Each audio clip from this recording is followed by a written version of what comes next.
Hey there, it's Mike, and in this video I'll be discussing 5 tips on how to lease commercial real estate space successfully. If you're a landlord and you have a building that's currently vacant and you're looking to get that filled, or if you're a real estate broker who's looking to get into commercial leasing, stick around as I'll be going over some different tips and strategies that I found to work great. And hopefully you walk away with the answer to the question of should you be marketing this space yourself or should you be hiring someone to do that for you? Let's get comfy.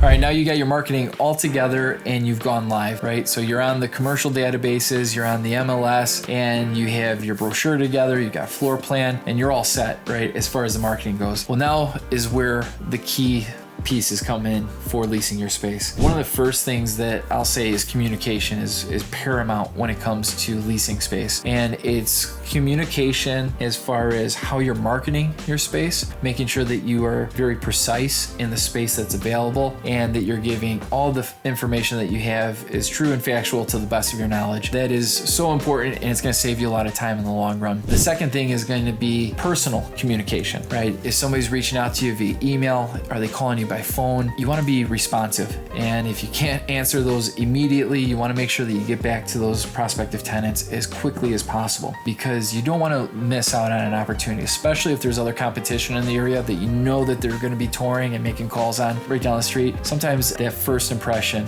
is really important. So I like to be responsive, make sure that communicating very well what the space is, what the requirements are, and that also helps me in a way filter the space for the tenant too. Because if I have a tenant that contacts me and they require a build out that's going to take up, let's say 2,000 square feet, and our space is 1,600 square feet, well, that may not work for them. However, if I'm in a multi-tenant building and I have common area restrooms, an atrium, and really that usable space might fit better versus a larger size space that they were going to have restrooms that were going to be eating up that space anyhow. So having that conversation and really asking those questions as far as what their requirements are for a space will help you not just filter, but it also helps save time for both of you. So number 2 is going to be availability, making sure that you're available to tour the space or show the space with any prospective tenants. There are times where I get calls, last minute calls, and I try to be as available as possible for showings. And if I have someone that reaches out to me, I try to get there as quickly as possible. And if they're in the area or if I'm in a meeting and I get out, then I will contact them and try to schedule something quickly. Being responsive, communicating well, and also having availability to tour the space. Those are paramount in my personal opinion for leasing space because you're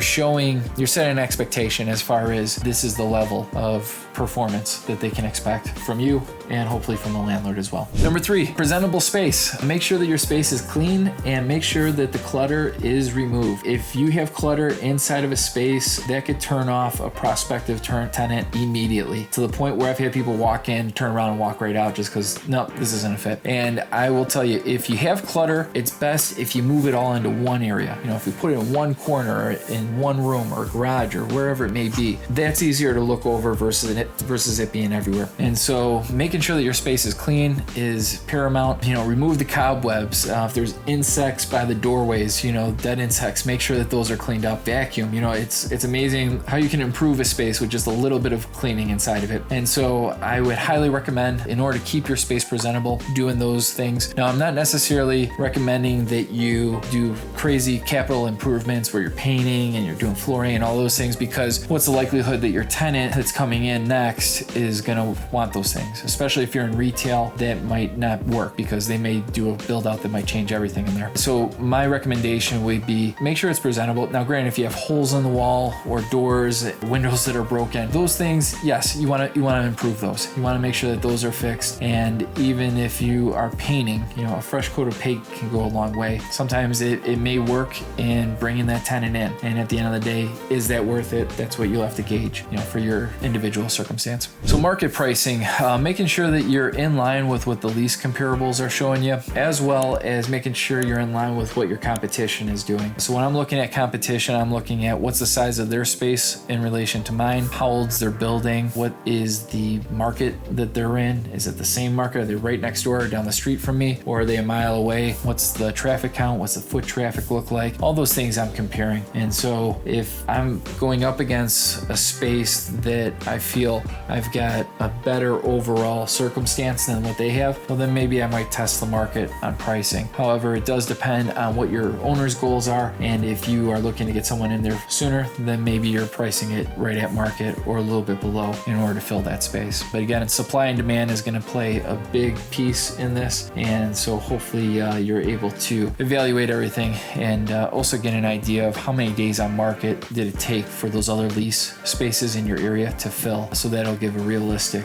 expectation for your owner. The other thing with market pricing is making sure it's subject to change. In our market, it generally takes us somewhere 30 to 60 days for us to clear the market. However, that doesn't necessarily mean that we'll have someone in during that time. I've seen 6-month timelines for some retail spaces in certain marketplaces, and in other areas I've seen much longer than that. So really it comes down to pricing, how presentable is the space, and are you changing your pricing periodically? Are you reviewing that, every month or every 3 months? Are you going back and seeing, okay, here's other spaces that lease that were our competition. What did they do differently than us? How are they successful in getting this done? So the first 4 items we talked on are really how to bring traffic to your space, right? To get those prospective tenants touring. And the stages that I look at are, what is the activity we have as far as phone calls, emails, and inquiries on that space? Because inquiries will lead to tours, tours will lead to offers, and offers hopefully lead to contracts. And so if you are in the process of marketing your space and you are getting to one of those stages, but you're not getting beyond it, it's time to go back and reevaluate, okay, what is going on in this stage?